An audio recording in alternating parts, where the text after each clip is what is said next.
You're a pro. All right. All my 90 Day fans, calling all my 90 Day fans.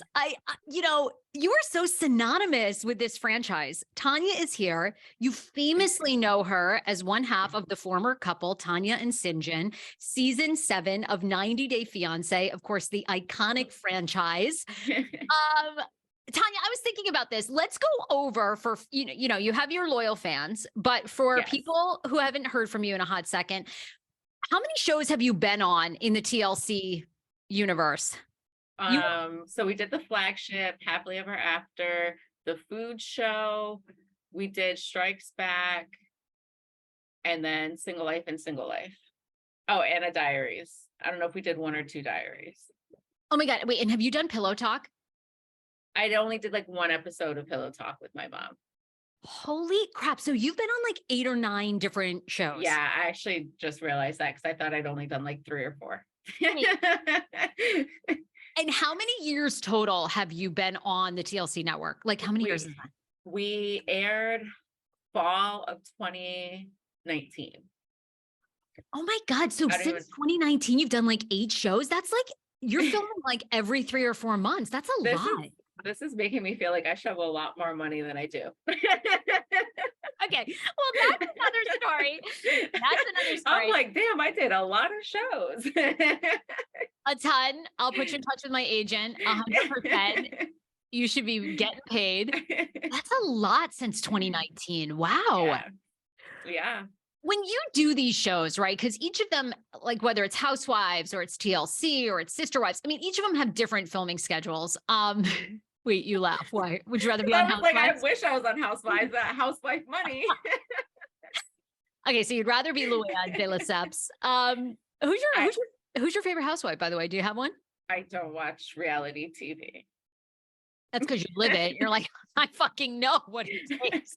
When we started filming the show and they're like, this is the #1 TV show. I'm like, cool. Who even watches like reality TV? And I'm like, yeah. You and I had talked about this before this interview. You said that, right? You didn't think anyone watched 90 Day. Yeah. I had never heard of it. I didn't know anything about it. Obviously, I was very mistaken. When was the first time you were like, oh my God, people watch this show? Syngin and I think it was actually Black Friday morning. We were at the mall in sweats looking a mess. And I think that was like the first time we got recognized. So they were like, are you like Syngin? Everyone always remembers his name. No one ever remembers my name. And like, the hair, it's his hair. Like he has that signature hair. Yeah. I know, it's very stand out. Yeah. So that was like the first time. And then it's every time since, like Italy, my mom and I, it was actually funny. This guy was like, are you the TLC girls? And we're like, yeah. You're in Italy. Italy. And a guy comes up to you and says that. Yeah. Wow. Yeah. Okay, if you didn't even know about the show, how did you get on the show? So it's always cracks me up. So one day, Syngin still live in South Africa, obviously. And he calls me and he's like, we're not doing a prenup, da da da. And I'm like, whoa, okay. Like, 1, yes, we are. But 2, like, what are you even talking about? He's like, tell me about the show he's watching. And I'm like, oh, well, I was like, it sounds like the typical, like what you hear in like stories. You have an older white guy with a lot of money who probably went to a Southeast Asian country. Right. It was, what was the couple's name? Nicole and Mark and. Oh my God, were they on 90 Day? Wait, yeah. What season? Tell me. There's like so many people to remember now. It was so early. It was the couple that he tried to like sue TLC or something after for like slander and stuff like that. Anyways. Anyway, I gotta go back and look. Okay. So anyways, so he calls me and I'm like, and then come to find out it was a couple like that. And I'm like, whatever, like it's a TV show, like it's all blown up, like we'll talk about it, everything, cool. So I go to visit him and his family, and because him and Dom would watch the show. So one day we're watching it and it was actually like Lexi and Lauren were on it. And I like fell in love with them as a couple. And I was like, but I'm watching it. I'm like, wait, babe, I'm like, this is the visa like we already applied for. And so we just kind of started Googling it because we like weren't too sure. And then we started having Facebook ads. So we saw a casting and we're like, oh, well, let's just do it. We kind of did it as a joke. And we had an interview, hadn't heard from them in months, had another interview, didn't hear from them in months. And then all of a sudden, like, kind of like picked up. And literally right before I start filming, I'm like, I feel like we should have more of a conversation of like, are we really going to do this? Are we ready for this? What's it going to be like? And he's like, I think we should too. And I'm like, well, what does the conversation even entail? Yeah. Like, Like, so, yeah. like, what do we ask? Like, how do we try to, so, and that was it. The next thing I knew, we were filming. They were like, you guys are perfect. Oh my God. Yeah.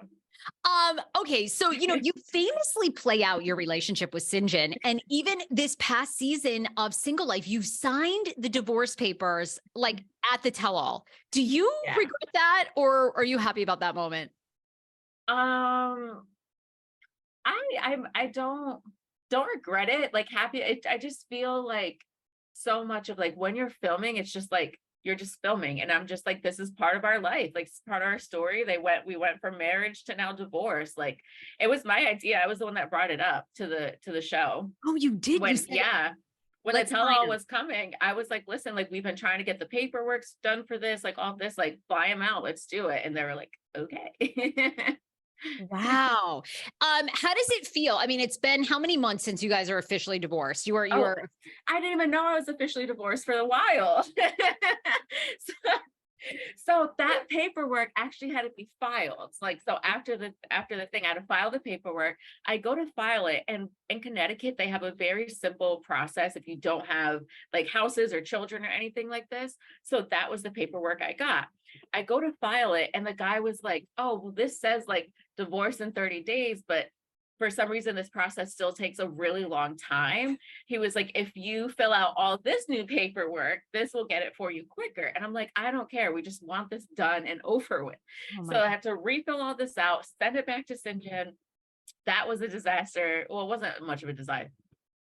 Anyways, finally got the paperwork back. Wasn't actually all signed. Had to send it back to him.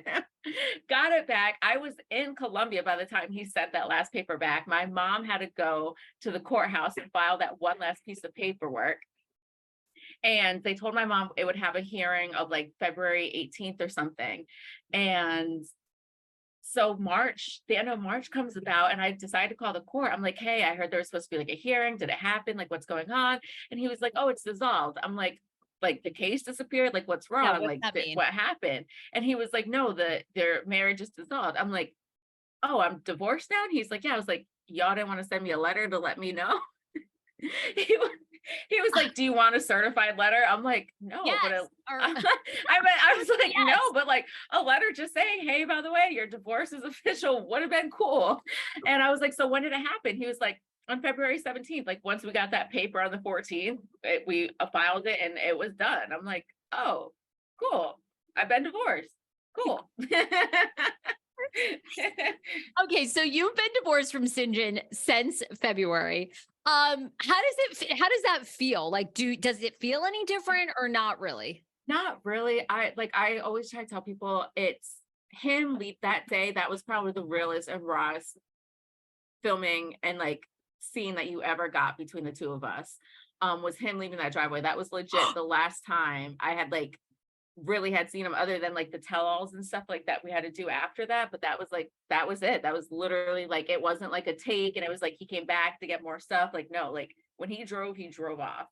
That scene, by the way, I think is one of, you lived it, so I hate saying the best, but it was one of the realest. I cried. Like and I mean, part of me wanted to see you guys separate as a fan. And then, but it was just so sad. It was like, I was like, oh my God, they love each other. And this is so hard. It was, wow. Did you even forget that cameras were rolling? I mean, that was really intense, that scene.